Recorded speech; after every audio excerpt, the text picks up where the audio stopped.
In 1995, Sarah Mitchell tucked her 18-month-old daughter Emma into bed, kissed her forehead, and whispered sweet dreams, "My angel." By morning, the crib was empty. No broken window. No signs of forced entry. No footprints in the snow outside. Just gone. For 7 long years, Sarah never stopped searching. She followed every lead, chased every shadow, clung to every desperate hope. Until one autumn night in 2002, she pressed play on an old toy recorder she'd found buried in Emma's closet and heard something that froze her blood. How could a baby disappear without leaving a single trace? And what could a child's forgotten toy possibly reveal after all those years of silence? The answer would unravel everything Sarah thought she knew about that night and expose a truth far darker than she ever imagined. Millbrook was the kind of town where neighbors still left their doors unlocked and children played in front yards until streetlights came on. Sarah Mitchell had chosen this place deliberately, a safe haven where she could raise Emma away from the chaos of city life. At 28, Sarah was a devoted single mother working as a pediatric nurse at the local hospital. Emma was her entire world, a bright, curious toddler with blonde curls and her mother's green eyes. Every evening followed the same peaceful routine. Dinner at 6, bath time at 7, stories until 8, and then Emma would drift off to sleep clutching her favorite stuffed elephant. December 15th, 1995, started like any other night. Snow fell steadily outside their small 2-bedroom house on Maple Street. Sarah read Emma 3 books that night, one more than usual because Emma had been fighting a cold and seemed extra clingy. "Mama, stay," Emma had whispered, her tiny hand gripping Sarah's finger. "Mama's right down the hall, sweetheart. I'll check on you in a little while." Sarah kissed Emma's forehead, turned on the nightlight, and pulled the door almost closed, leaving it cracked just enough to hear if Emma called out. At 11:30 p.m., Sarah made her final check.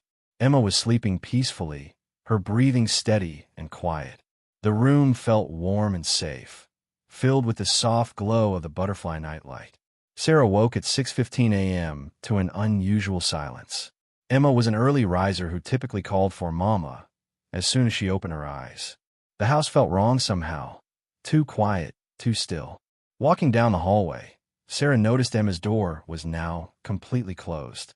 She pushed it open and stepped inside. The crib was empty. Sarah's heart stopped.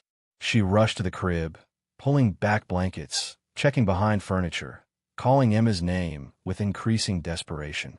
The window was locked from the inside, the glass unbroken. The door had been closed from the inside. But how? There was no way out.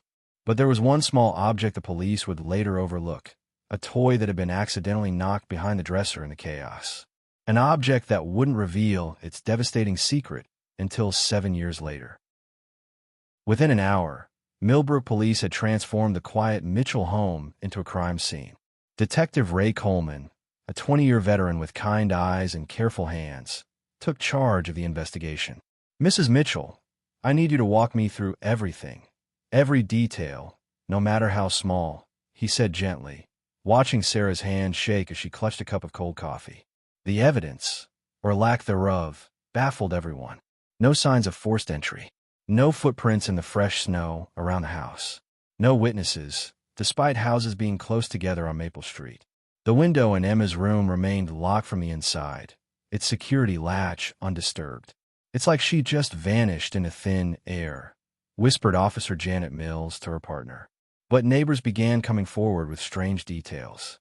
Mrs. Henderson from next door remembered hearing what sounded like gentle humming around midnight, a lullaby she couldn't quite place. Tom Bradley, who worked the night shift and had been coming home around 11:45 p.m., recalled seeing a figure walking slowly down Maple Street, carrying what looked like a bundle, but the snow had been falling so heavily he couldn't make out any details. Security cameras from Morton's grocery store 3 blocks away captured grainy footage of someone moving through the parking lot around midnight. The figure appeared to be carrying something, but the image was too distorted to identify who it was or what they held. The investigation expanded rapidly. Volunteers organized search parties that combed through Millbrook's woods and surrounding farmland. Flyers with Emma's picture appeared on every telephone pole and storefront window. The local news picked up the story, then regional outlets, and finally national networks. Sarah threw herself into the search with desperate energy. She took leave from the hospital and spent 18 hours a day coordinating with police, following up on tips, and walking the streets calling Emma's name. She organized neighborhood meetings, spoke at press conferences, and personally drove to investigate every reported sighting within a 3-state area. "I know she's out there," Sarah would tell anyone who would listen. "I can feel it.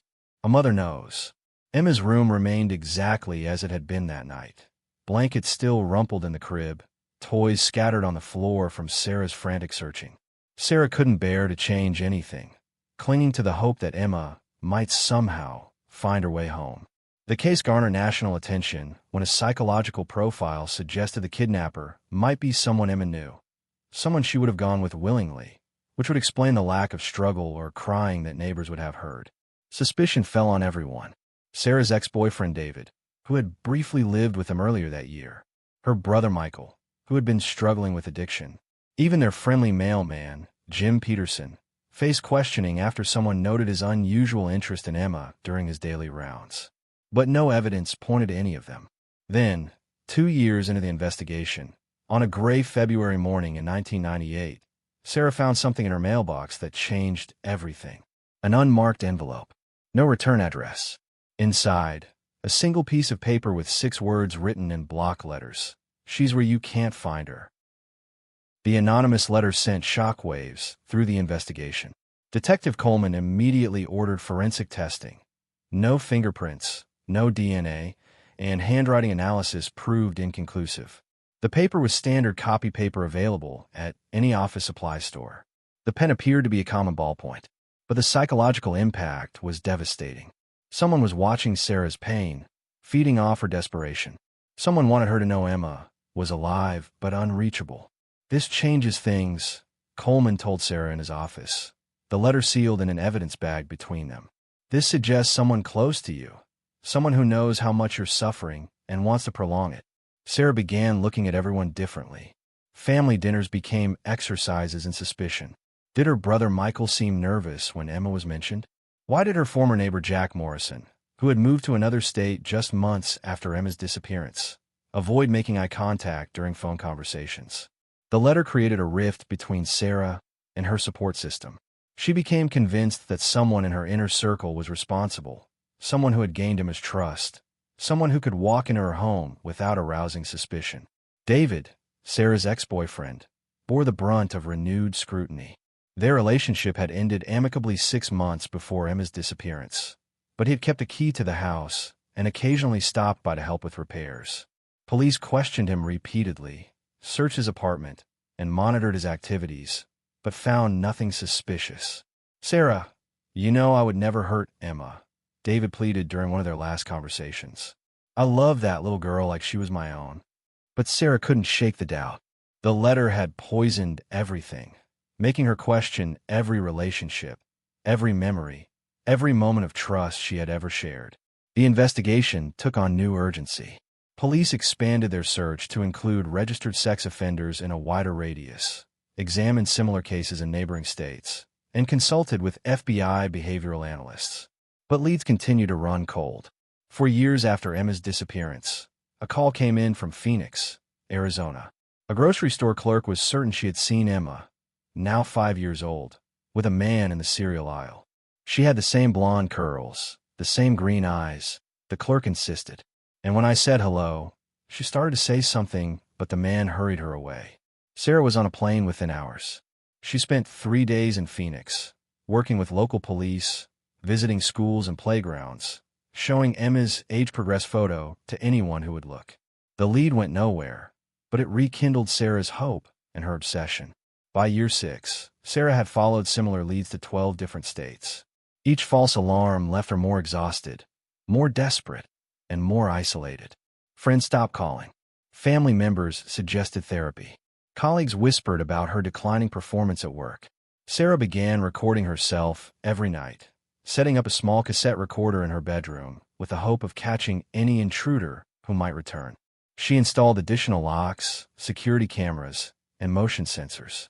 Her home became a fortress built from fear and desperate hope. But Emma never came home. By December 2001, 6 years after the disappearance, Sarah was barely functioning. She had lost 30 pounds, developed chronic insomnia, and pushed away nearly everyone who tried to help her. Then one quiet evening in October 2002, while cleaning out Emma's closet for the first time since the disappearance, Sarah discovered something that had been knocked behind the dresser during that chaotic morning 7 years ago. A small, dusty recording toy shaped like a teddy bear, Emma's talking teddy, that could record and play back short messages. Sarah held the toy with trembling hands. She remembered buying it for Emma's first birthday. How delighted the baby had been with its soft fur and the way it could repeat words back in a tinny, electronic voice. Emma had loved recording herself saying, "Mama," and playing it back over and over. The toy had been missing since the night Emma vanished. Sarah had assumed the kidnapper had taken it along with Emma, perhaps to keep her calm or quiet during the abduction. Finding it now, hidden behind the dresser, filled Sarah with a mixture of hope and dread. With shaking fingers, she pressed the playback button. At first, only static filled the room. Then, faintly, she heard Emma's voice. Not the word she expected, but giggling. Pure, innocent laughter that made Sarah's knees buckle. She sat on the floor and pressed the toy closer to her ear. The giggles faded, replaced by muffled sounds, movement, and then, clear as day, a deep male voice whispering, "Shoo, Emma. Uncle Tommy's here. We're going for a ride." Sarah's blood turned to ice. Uncle Tommy, Thomas Hartwell, her next-door neighbor for 3 years, a trusted family friend who had helped her move furniture, who had babysit Emma dozens of times, who had been one of the most vocal volunteers during the search efforts. Tommy, who had organized neighborhood watch meetings after Emma's disappearance. Tommy, who had hugged Sarah at every press conference, his eyes filled with what she had taken for genuine concern. Tommy, who had moved to Oregon just 8 months after Emma vanished, claiming he couldn't bear to live so close to the scene of such tragedy. The recording continued. Rain pattering against windows. She remembered it had been raining that night. The distinctive chime of the grandfather clock downstairs striking midnight. Emma's sleepy voice saying, "Tommy? Where Mama?" "Mama's sleeping, sweetheart. We're going to see the horses, remember? You love horses." Sarah pressed the toy against her chest and sobbed. Emma had loved horses. Toy horses. Picture books about horses. The carousel at the county fair. Tommy knew this. Tommy had used her daughter's innocent joy to lure her away. With hands that could barely dial the numbers, Sarah called Detective Coleman. "Ray, I found something. Dear God, I found something." Within an hour, Sarah's living room was filled with police officers, FBI agents, and technical specialists. They analyzed the recording with sophisticated equipment, confirming the voices, the timestamp, and the background sounds that match police reports from that night. "We've got him," Coleman said quietly. "After 7 years, we finally have a bastard." The investigation moved with stunning speed. Thomas Hartwell was located in Salem, Oregon, living under his own name and working as a maintenance supervisor in elementary school. More chilling, he was living with an 8-year-old girl he claimed was his niece. Oregon State Police surrounded Hartwell's modest apartment building at dawn. He answered the door in pajamas, his face cycling through confusion, recognition, and resignation in a matter of seconds. "I've been waiting for this day," he said simply. In the back bedroom, they found her. Emma, now 8 years old, with longer blonde hair and her mother's unmistakable green eyes, was getting ready for school. She looked healthy, well cared for, and utterly confused by the sudden appearance of strangers in her home. "Uncle Tommy," she called out. "What's happening?" But when the female police officer knelt down and gently said, "Emma, we're here to take you to your mama," the little girl's eyes filled with terror. "I don't have a mama," she whispered. "Uncle Tommy said she was sick and couldn't take care of me anymore." The reunion Sarah had dreamed about for 7 years was nothing like she had imagined. Emma, now calling herself Amy, sat in a sterile conference room at the Oregon State Police headquarters, holding tight to a social worker's hand and staring at Sarah as if she were a stranger, which in Emma's mind, she was. "Sweetheart," Sarah whispered, kneeling down to Emma's eye level. "It's Mama. I've been looking for you for so long." Emma shrank back. I don't know you. I want Uncle Tommy. Where is Uncle Tommy? The years of lies had done their work perfectly. Thomas Hartwell had crafted an elaborate story about Emma's parents dying in a car accident, about him being her loving uncle who had rescued her from foster care. He had photos of Emma's parents, actually random stock photos, and a carefully constructed narrative that explained away any memories Emma might have of her real mother. Sarah's heart shattered as she realized her daughter didn't remember her at all. The 18-month-old baby who had called her mama and clung to her finger was gone, replaced by this frightened 8-year-old who saw Sarah as a threat to the only family she remembered. The legal proceedings moved swiftly. Thomas Hartwell confessed to kidnapping Emma, explaining in chilling detail how he had planned the abduction for months. He had made a copy of Sarah's house key during one of his helpful visits. He had studied Emma's routine, learned her favorite things, and waited for the perfect opportunity. That snowy December night, he had let himself into the house while Sarah slept. Emma had woken when he entered her room, but she knew Uncle Tommy and trusted him completely when he said they were going on an adventure. She came with me willingly, Hartwell said during his confession, showing no remorse. She thought we were playing a game. The recording toy had been accidentally activated during the abduction when Hartwell bumped into the dresser in the dark. It had recorded for exactly 3 minutes, capturing the only evidence that would eventually lead to his conviction. Hartwell was sentenced to life in prison without the possibility of parole. But for Sarah and Emma, the real challenge was just beginning. The little girl who came home was not the baby who had been taken. Emma struggled with severe anxiety and confusion. She missed the only father figure she remembered and couldn't understand why everyone expected her to be happy about leaving him. She spoke fondly of the man who had kidnapped her, describing camping trips and bedtime stories, making Sarah sick with grief and rage. "Why don't I remember you?" Emma asked Sarah one evening, tears streaming down her face. "Why can't I remember being little?" Trauma specialists explained that children Emma's age when she was taken often have difficulty retaining early memories, especially when those memories are actively suppressed by manipulation and lies. Emma's brain had protected her by accepting the stories she was told and letting go of confusing fragments that didn't fit. The healing process was slow and painful for both of them. Years of therapy, patient rebuilding of trust, and the gradual emergence of buried memories. Sometimes Emma would have flashes, the butterfly nightlight, the sound of Sarah's laughter, the taste of her favorite bedtime snack. But mostly, they had to build their relationship from scratch. Sarah had to learn to love and parent a child who was essentially a stranger, while Emma had to learn to trust and accept a mother she couldn't remember. Some days were better than others. Some days they both cried. But gradually, love found its way back. 5 years after Emma's return, Sarah finally understood the full weight of what that little recording toy had meant to their story. Without that accidental 3-minute recording, Thomas Hartwell would never have been caught. The investigation had gone cold, leads had dried up, and Emma might have spent her entire childhood believing the lies she had been told.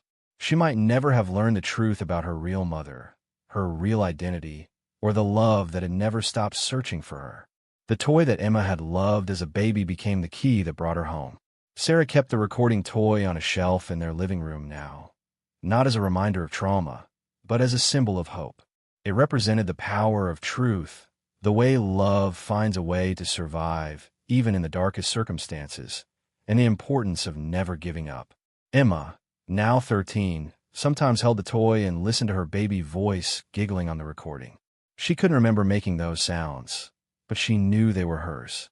Slowly, she was reclaiming pieces of the child she had been. Their relationship wasn't perfect. Emma still sometimes called her Sarah instead of Mom when she was upset. She still had nightmares and struggled with trusting new people. Sarah still fought waves of rage when she thought about the years that were stolen from both of them. But they were family again, different than they would have been, marked by loss and trauma, but bound together by an unbreakable love that had survived 7 years of separation. The case changed how missing children investigations are conducted. The Emma Mitchell Protocol now requires investigators to examine every item in a child's room, no matter how insignificant it might seem. Electronic toys, recording devices, and digital media are given special attention because, as Emma's case proved, the The smallest piece of evidence can hold the biggest truth. Sarah often speaks at conferences for families of missing children. She tells them about the importance of hope, about never giving up, and about the unexpected ways that answers can come. Trust is a fragile thing, Sarah tells these families. When someone you trust betrays that faith so completely, it changes how you see the world. But love, real love, is stronger than betrayal. It's stronger than time. It's stronger than lies. She always ends her talks with the same question. If someone you trusted completely was capable of something this devastating, could you find a way to forgive them? Sarah still doesn't have a complete answer to that question.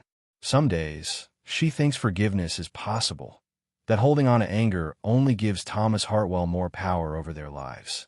Other days, the rage burns so bright that forgiveness feels like another betrayal. But what she knows for certain is this.